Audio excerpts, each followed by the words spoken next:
The day our roof became the most controversial thing on our street, the sky was so clear it looked manufactured. Sunlight hit the new solar panels in this sharp, glassy way, and all I could think about was how our electric bill was finally going to stop punching holes in our budget. I had no idea people on our cul-de-sac were already whispering that our shiny roof was going to ruin the neighborhood and that someone wanted us punished so badly they were willing to push for a power shutoff before a ridiculous $4,200 glare complaint ever got tested. I'm the kind of person who reads energy reports for fun and compares kilowatt hours like some people compare sports stats. When we moved into this quiet little loop of cookie-cutter houses with their matching mailboxes and trimmed shrubs, I thought adding solar was going to be a boring, grown-up upgrade, a bigger expense up front, than quiet savings every month. Instead, it turned into a homegrown showdown between one neighbor who believed she owned the view from her SUV and an association that forgot where its power ended and my roof began. The accusation was simple and dramatic. Our panels, according to her, were reflecting light into drivers' eyes, blinding people turning onto our street and creating what she called a glare hazard. She told anyone who would listen that someone was going to crash. She insisted the board should treat our panels like a safety violation and force us to take them down or pay thousands in damages. The number she started throwing around was $4,200, as if she had typed her anger into a calculator and decided that was the price of being annoyed. I wish I could say the board laughed it off and reminded her that the sun existed before my roof, but that's not how these stories go. The association loved the idea of turning it into a formal issue. They started talking about nuisance clauses, visual uniformity, and liability. I heard that our name was on the agenda for the next meeting, stacked between an overgrown hedge complaint and a dispute about a basketball hoop. From my kitchen window, I watched our panels soaking in that bright, clean light, and I felt this slow twist in my stomach. They were going to turn our roof into a symbol of disobedience. The real fear wasn't just the money or the drama. It was what they hinted about next. Someone mentioned that if a safety complaint stuck, they could push the city to take a closer look at our installation, permits, and inspections. If there were any contradictions, the utility could send a notice demanding corrections or, in the worst case, threaten to cut service until everything was compliant. We were trying to make our house more self-reliant, and somehow the threat on the horizon was ending up without power. That's where the line got drawn for me, community versus autonomy. I signed those association papers, sure, but nothing in my mind translated that signature into surrendering control over the sunlight hitting my own roof. I didn't know it yet, but the only way out of this was to dig into every timestamp, every power bill, every line in the rules and twist the spotlight back where it belonged. Months later, it would all come to a head around a single date, March 2, 2026, circled in pen on my kitchen calendar like a quiet promise that someone else's abuse of power would finally meet its limit. To understand how things got that far, you have to see Maple Grove Estates the way I first saw it, a loop of houses circling a small patch of grass they generously call a park, where the biggest sound most days is the low grind of lawnmowers in the distance. It's the kind of place where the grass matches, the shutters match, and the personalities very much do not. The association has rules for everything: trash cans, basketball hoops, paint colors, even what kind of shrubs you're allowed to plant near the sidewalk. They handed us a thick packet at closing, the covenants, conditions, and restrictions. I still remember flipping through the pages the first night, half amused and half uneasy.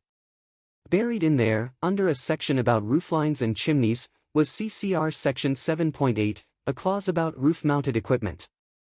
It said anything installed on the roof had to be visually harmonious and couldn't create hazardous glare visible from the public street. At the time, I noted it in my head and moved on. I didn't know that sentence would be highlighted in yellow on a copy later, slid across a table like evidence.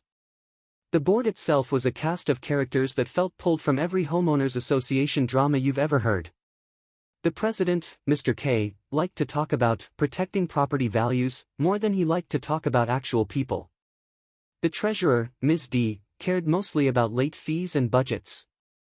Then there was the architectural review chair, Pat, the one whose signature you needed if you wanted to change anything more complicated than your doormat. And then there was Linda.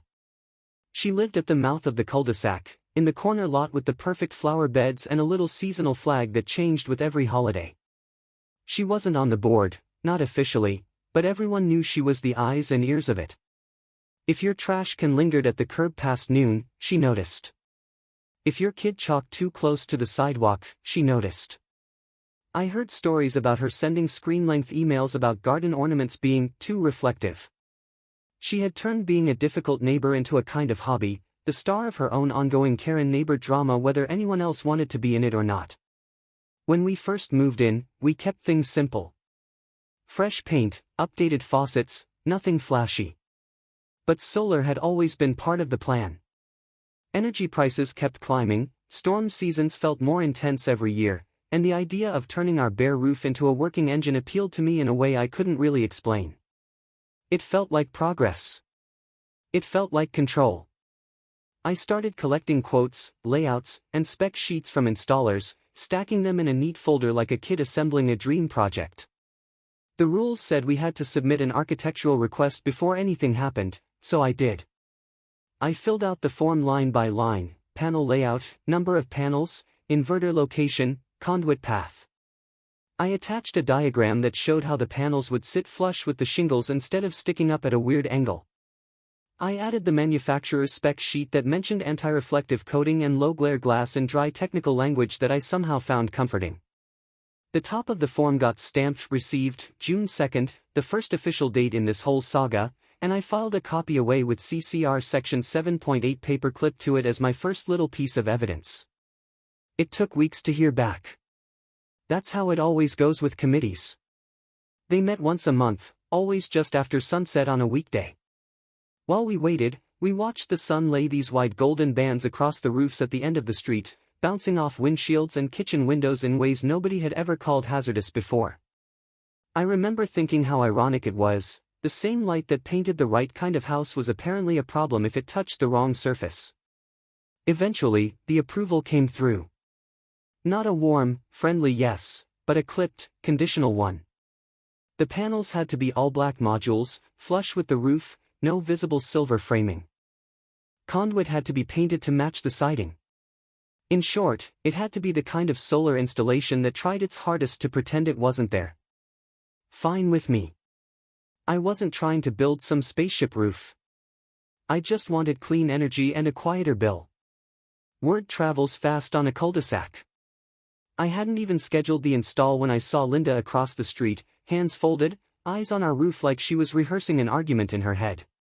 She never said anything to me directly about the panels at that point, but you could feel it.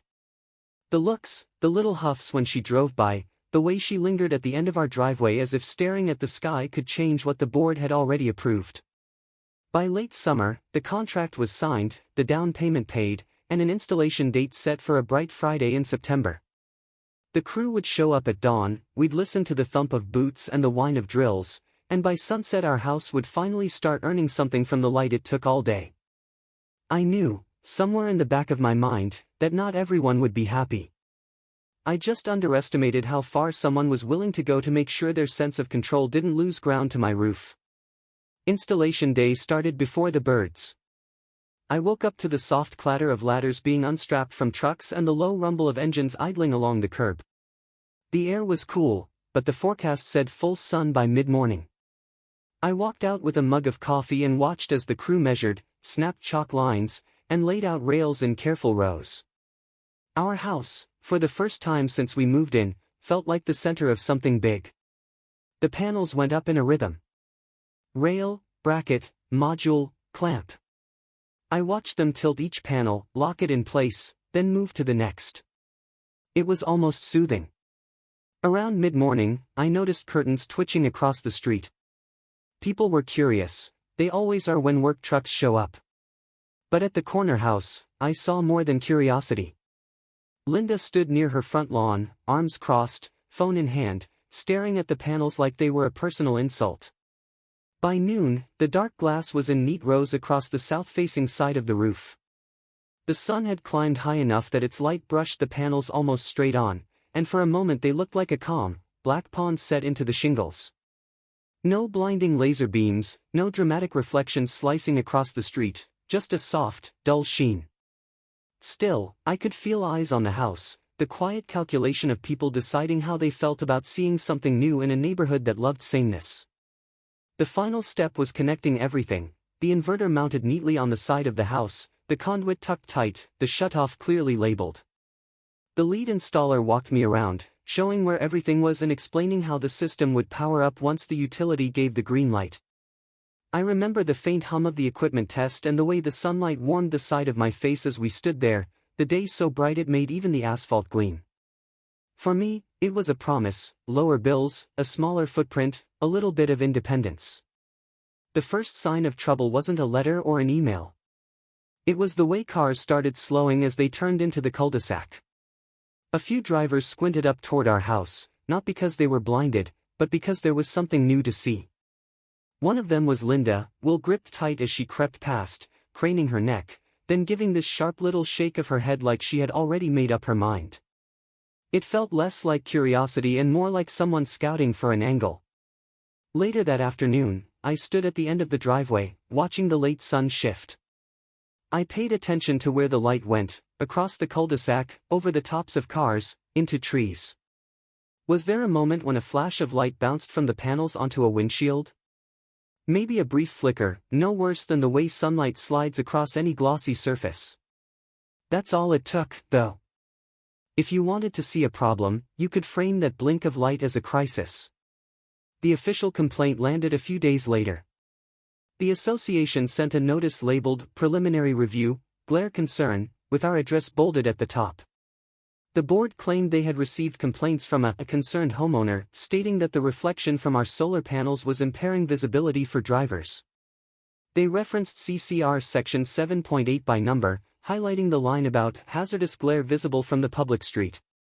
It wasn't a violation yet, just an opening move, but it was written with that stiff, ominous tone that makes you feel guilty before you even finish the first sentence. That letter came with a hint of something worse. If the review found a violation, the board could demand corrective action and consult with the city about whether our installation affected safety certification for our service. They were already talking in terms of deadlines and consequences, as if they could start a countdown on my right to keep the lights on. I didn't know the dates yet, but I could feel it coming, like a clock starting to tick somewhere out of sight. I reacted the only way that made sense to me: I started gathering data. I pulled out the stamped architectural approval, the panel spec sheets with their low glare ratings, and our installation photos with timestamps. I walked up and down the street at different times of day, taking pictures and short videos from the driver's perspective, documenting when there was any noticeable reflection and when there wasn't.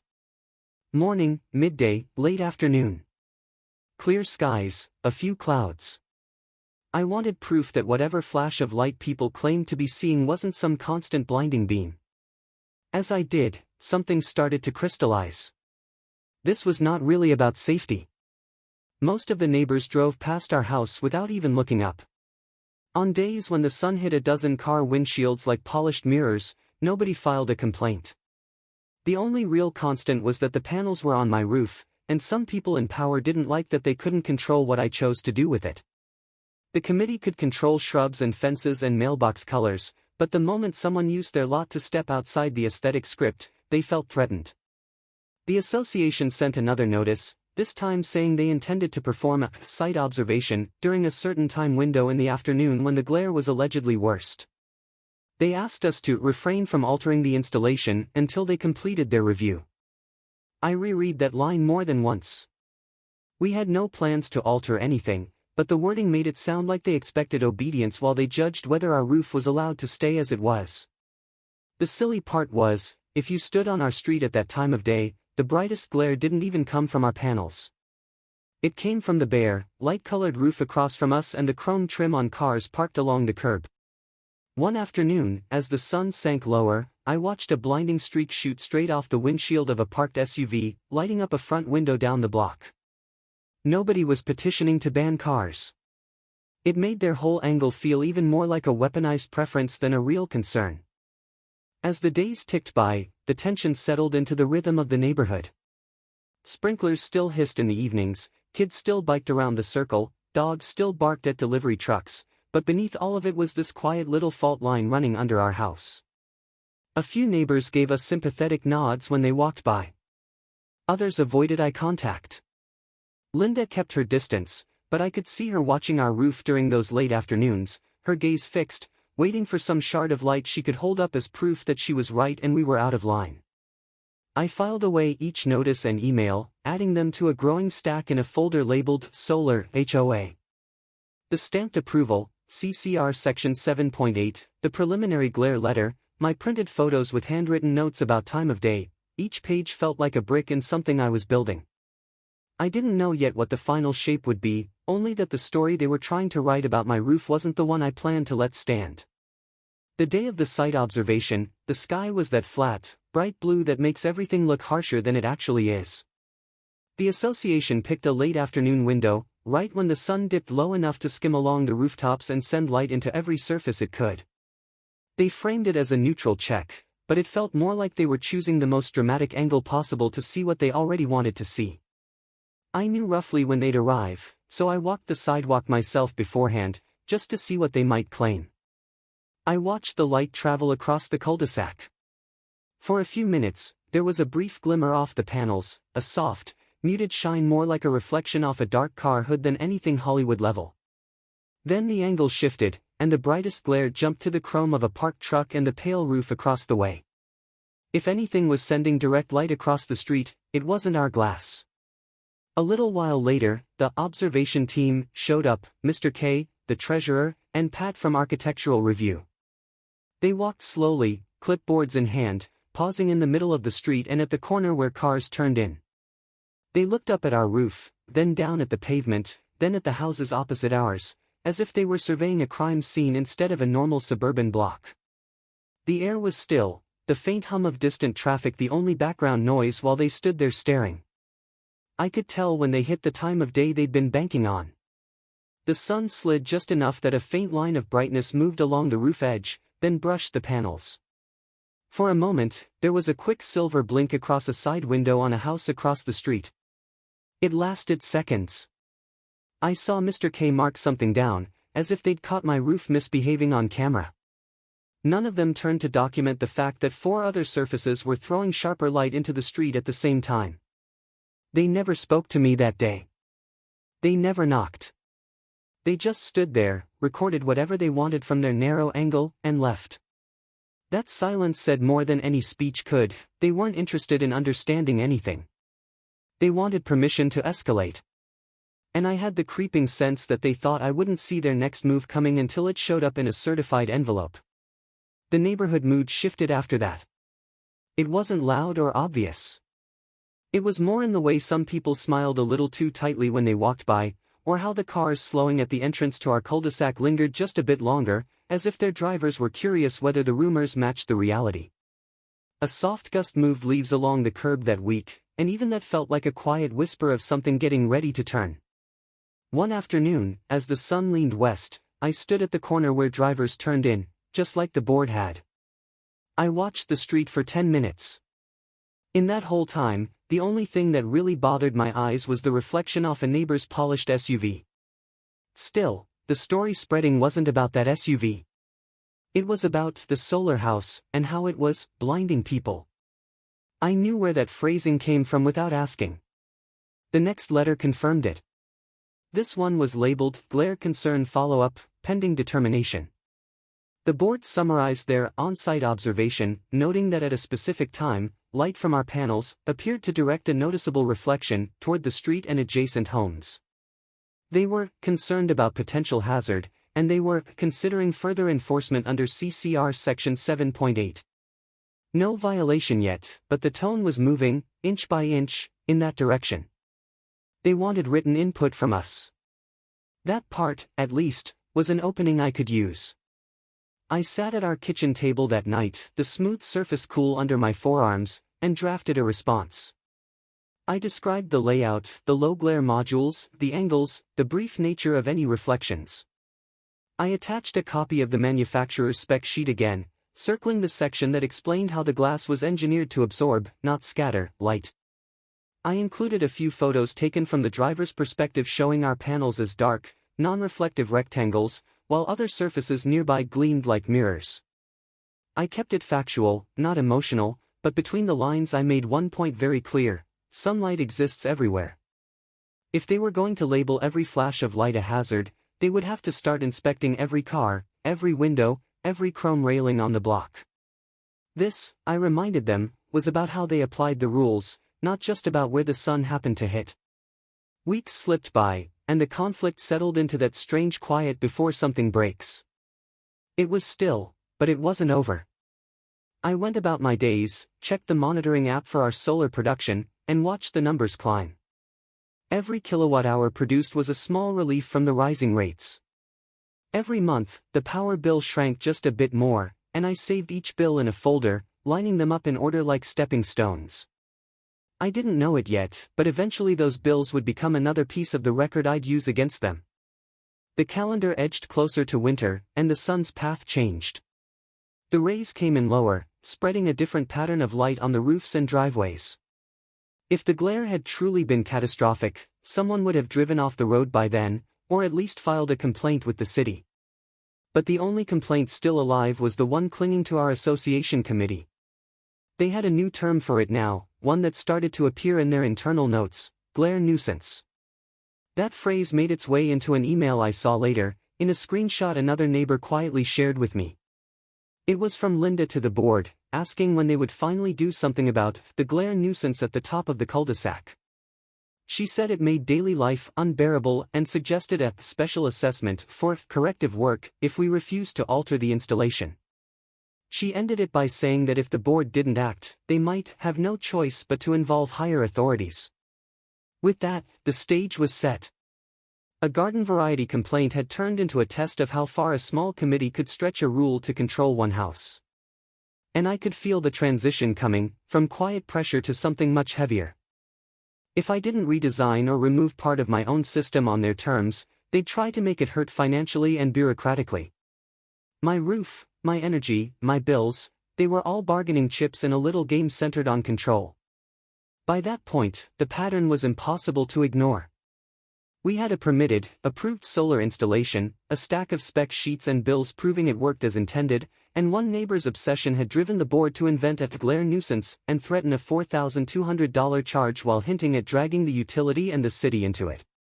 What started as a simple renewable upgrade had become a full-blown test of whether a homeowner's committee could twist vague rules into a weapon against a single house. So I adjusted my approach. Until that moment, I had been playing defense, answering their letters, attending their hearings, and hoping facts would calm them down. Now I started thinking about offense. If they wanted to drag higher authorities into this, I would make sure the right authorities actually saw the full picture, not just the story the board chose to tell. I called the county office responsible for building inspections and permits. Not to complain about my neighbors, but to ask questions.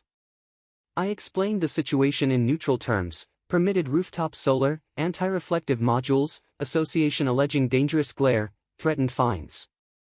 I asked whether county inspectors ever evaluated solar glare in the context of code compliance. The staffer I spoke to was surprisingly blunt, saying that as long as the installation met structural and electrical codes, glare complaints were typically a civil matter between neighbors or associations. That nugget of information sparked something.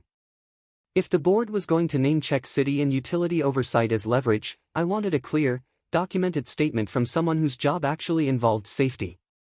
I learned that the county could, upon request, send someone to verify that a system was installed according to code and note any issues in a report. That report wouldn't be about aesthetics or harmony. It would be about facts, code compliance, equipment, wiring, mounting. And if glare wasn't a code problem, that silence would be meaningful too. I scheduled an inspection, asking for the earliest slot they had in late winter after their backlog eased. The date they gave me was March 2, 2026. I circled it on the calendar, the ink pressing a little deeper into the paper than usual. If the board wanted to create a story where my roof was a hazard, March 2 would be the day someone outside their little circle got to write a competing narrative on official letterhead. With that date locked in, my mindset shifted from cornered to calculating. The heater kicked on that night with a low sigh, and I stood near the window, looking out at the quiet curve of the cul-de-sac. Streetlights cast small golden pools across the asphalt, the panels on our roof blended into the dark, barely visible from the ground. Nothing about that scene looked like a threat. The only danger here was what people in positions of small power might do if nobody pushed back. I turned our growing file into something sharper. I bought a binder with a clear cover and slipped in a title page: Solar, Maple Grove, Compliance and Documentation.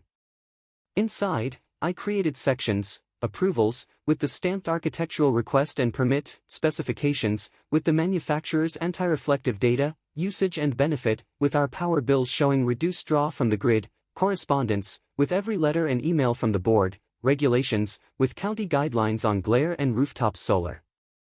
At the back, I left a section empty, labeled County Inspection, March 2, 2026. I added one more piece, a copy of a final reminder, assessment due. Notice the association had sent us the previous year for a completely unrelated fee, dated May 12. On the back of that notice, they had printed their own enforcement language about how assessments had to be based on actual costs and applied consistently.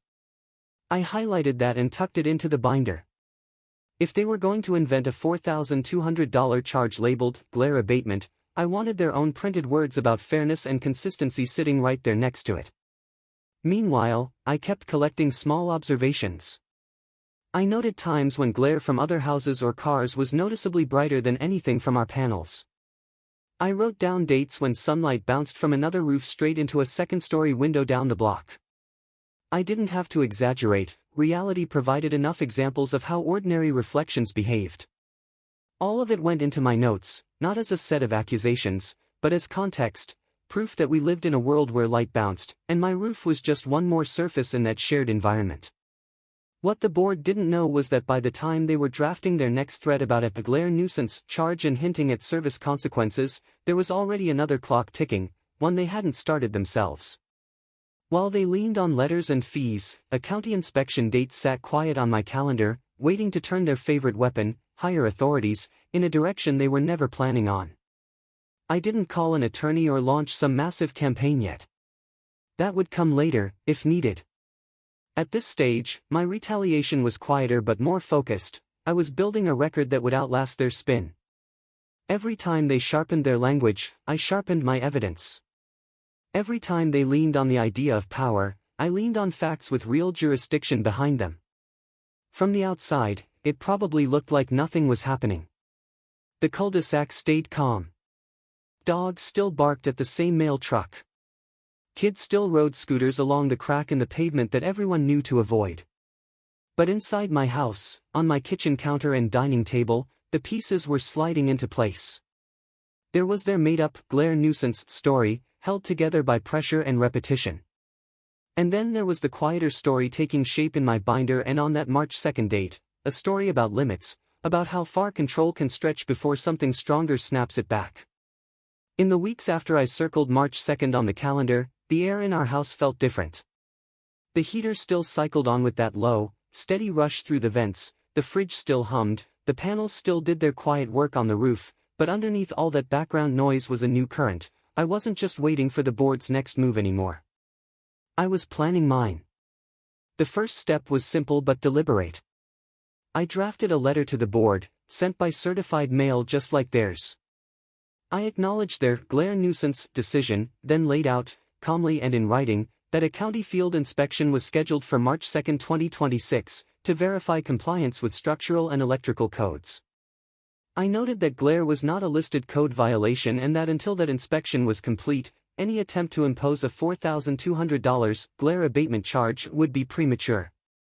Then I did something they weren't expecting. I invoked our own governing documents. I referenced the language on the back of that final reminder, assessment due, from May 12, the one that spelled out that assessments had to be based on documented costs and applied consistently. I attached a highlighted copy and requested, in writing, a breakdown of any actual costs incurred that justified their proposed charge. The escalation arrived right after the new year, in a stiff white envelope with certified mail stamped across the front. The air was cold and dry that morning. When I opened the door, I could see my breath in a pale cloud as I signed for it. My fingers were a little numb as I slid a thumb along the edge of the envelope and unfolded the papers inside. At the top, in bold, it read, Notice of Alleged Violation, Glare Nuisance. They had upgraded the language. No more preliminary concern.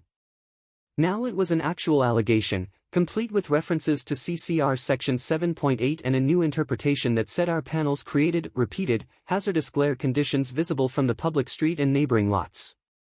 They cited their fall observation and ongoing complaints from at least one affected homeowner. The second page was where the number showed up. They attached an enforcement schedule that listed potential penalties if we didn't resolve the condition by a given date. There it was, a proposed glare abatement charge of $4,200, itemized as estimated mitigation and administrative costs. It wasn't officially due yet, but it was written down, waiting. If we didn't comply or if their upcoming compliance hearing didn't go our way, they reserved the right to levy it and tack on daily fines. On the last page, they scheduled that hearing. The date was set for a chilly evening in late February. We were requested to attend to discuss our options, and any failure to appear would be construed as agreement that the violation exists. All at once, the vague threat became a timeline. That same week, I got my hands on something they hadn't expected me to see, a board agenda excerpt dated January 14, 2026. A friendly neighbor who disagreed with how far the board was taking things quietly slid it to me. Under New Business, there it was, Item 4, Solar Installation, Glare Nuisance/Enforcement Options.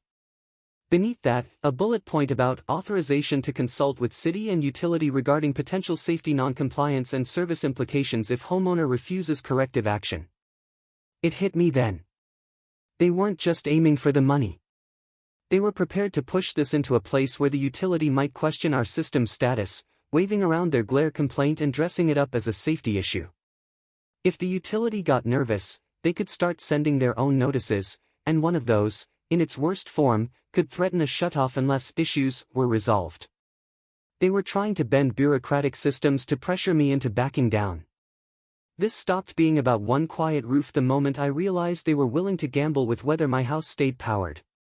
There was a date on my calendar now for that hearing, and I had this sinking sense that another date might follow, a deadline from someone bigger than our little board, if I didn't find a way to flip the script before their story hardened into fact.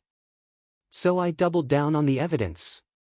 I printed another set of installation photos, this time with timestamps from the installer's app showing when each phase had been completed. I organized the solar production data and clipped it to a neat printout of our lowered power bills, month by month. I highlighted the steady drop in usage from the grid, the smaller charges, the line items that told the story of a system working exactly as designed. Each bill looked ordinary on its own, but together they were a quiet rebuttal to the idea that this installation was a problem instead of a benefit. I also dug into public documents. I found county guidelines on solar installations, including a short section on glare. There it was in dry language, acknowledgement that modern panels are typically manufactured to minimize reflectivity, often less reflective than standard glass or light-colored roofs. It talked about reasonable expectations of light in any built environment and made clear that occasional reflections were normal. I printed that, too, underlined portions, and slipped them into my growing binder. As the hearing date approached, the air in the neighborhood felt tighter. One neighbor told me, in a low voice, that they'd considered adding panels themselves but were now afraid of becoming a target. Another said they had no problem with our roof but didn't want to get in the middle of things. The board had done what people like that often do, they turned my decision about my own home into a test of their authority, and everyone nearby felt the heat even if they weren't on the agenda. The night of the hearing, I walked into the community room with my binder under one arm. The fluorescent lights hummed overhead, casting everything in a pale wash that flattened faces and chairs and tables into the same tired color. The board sat at one end, papers spread out before them, looking more like they were about to try a case than talk to a neighbor. A few residents sat quietly in folding chairs along the wall, drawn either by curiosity or worry. They opened with their summary, the complaint, the observation, the rule, the alleged hazard. Then it was my turn. I laid out my records. I explained how the panels were designed, how the anti-reflective glass worked, how the angle of the roof and the sun's seasonal path made any strong reflections rare and brief. I mentioned that nobody had filed a documented incident with the city, no traffic reports, no injury claims, just one person's complaints. I slid over copies of the county glare guidelines, the manufacturer specs, and our stamped architectural approval, forming a small, controlled pile of facts between us. Some of the board members listened. Some clearly didn't want to. Their questions weren't really about glare, they were about control. Did we consider the visual impact on the neighborhood character? Did we realize we were introducing a new element that not everyone welcomes? They hid their discomfort with change behind safety language, but the mask was thin. By the end of the hearing, they didn't issue a final decision. Instead, they adjourned to deliberate and said we would receive written notice of the outcome. I walked out of that room feeling both frustrated and strangely calm. They had shown their hand. They wanted the power to declare a working, permitted energy system a nuisance because one neighbor with influence decided she didn't like how it looked or felt. That was the abuse of power at the heart of this, and once I named it for myself, I knew I couldn't just play along and hope they cooled off. The written outcome arrived a few days later, early evening, just as the sky was sliding into that lavender blue cusp before dark. I opened the envelope at the kitchen counter, the faint scent of reheated leftovers drifting from the microwave as if to remind me that life insisted on staying ordinary even when your mailbox screamed otherwise. They had decided, officially, that a violation existed. According to their letter, our installation resulted in recurring glare conditions that are incompatible with the association's standards for visual harmony and safety. They gave us a deadline to submit and implement a glare mitigation plan or face the glare abatement charge of $4,200 plus additional per-day fines. They also stated they had initiated contact with relevant municipal and utility authorities for advisory guidance on the matter. Between the lines, I read exactly what they wanted me to see, a countdown. If they wanted to call it abatement, I wanted to know what, exactly, they were supposedly abating. I also filed a written records request under our association's own policies, asking for redacted copies of any written complaints, internal emails, and minutes where our solar installation and glare nuisance were discussed. They had to keep records of those things, they liked their paper trail when it supported them. I wanted to see what it looked like when the trail ran in the other direction. That was the quiet turn in the story. Instead of letting them hold all the paperwork over my head, I started pulling their own pages out into the light. If they kept pushing, the same CCR clauses and office stamps they'd used as weapons against one roof were going to become the rope tying their decisions to actual rules, actual costs, and actual scrutiny. Their response was slower this time. Days stretched out with only the ordinary sounds of the block, garbage trucks groaning by in the early morning, dogs barking at delivery vans, the faint buzz of leaf blowers in distant yards. But beneath that, something had shifted in the social weather, too. A couple of neighbors started stopping by in the evenings, asking careful questions. One of them admitted they were watching how my situation played out before deciding whether to install solar themselves. Another gently hinted that some board members were nervous about how far this glare crusade had gone. When the records finally came back, they told me exactly what I expected and more than the board wanted me to know. There were emails from Linda urging strong action against our shiny hazard. There were internal notes where the phrase glare nuisance showed up for the first time, like someone had typed it once and then repeated it until it felt like a real legal concept. There was the agenda excerpt I'd already seen, talking about contacting city and utility officials to explore leverage options. Buried in the minutes from that January 14th meeting, there was one line that made me stop and reread, a brief note that one board member had expressed concern about overstepping into matters outside our expertise, and suggested waiting for independent verification before escalating. It was short, but it proved at least one person at that table knew they were walking on thin ice. I added all of it to the binder. The CCR Section 7.8 copy, the architecture approval, the May 12th notice, the agenda excerpt, the glare emails.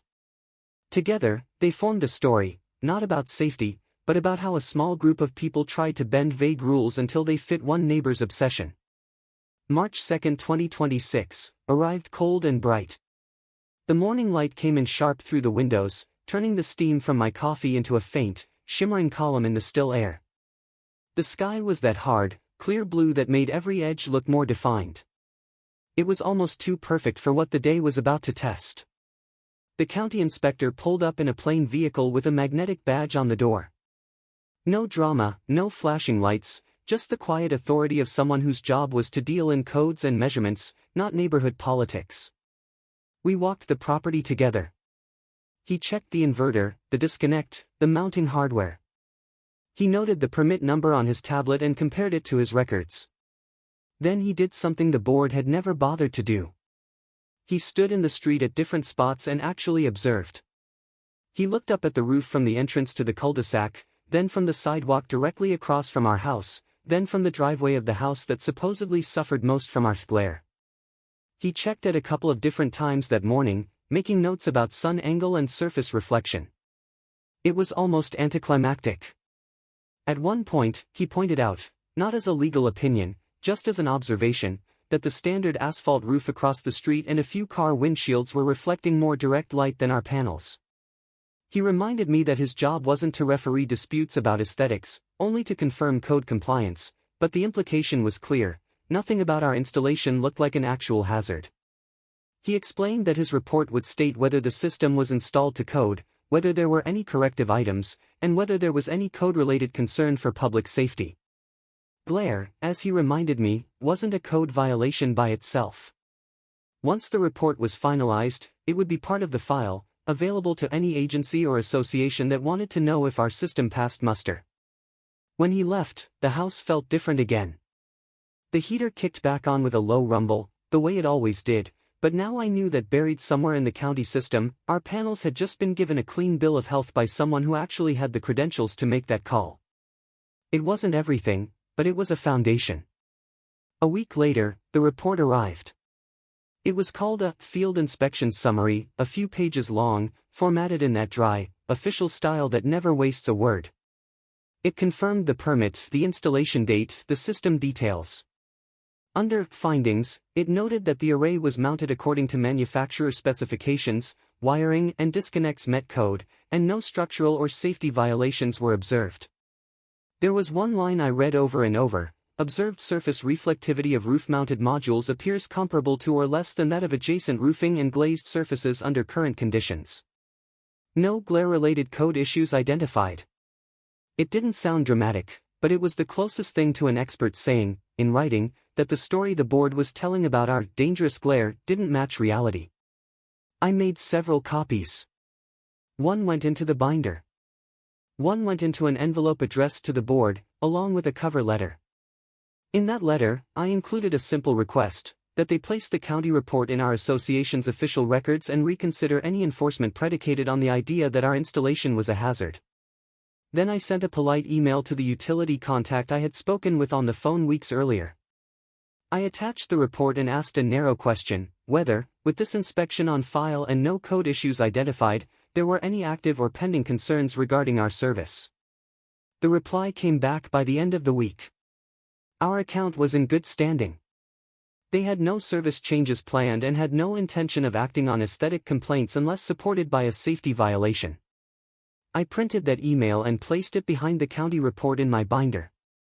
Their implied threat, dangling the possibility of a power shutoff, had just lost its teeth. By the time the next board meeting rolled around, their invented glare nuisance lived in a binder right next to a county inspection that dismissed any hazard and a utility response that quietly refused to play along.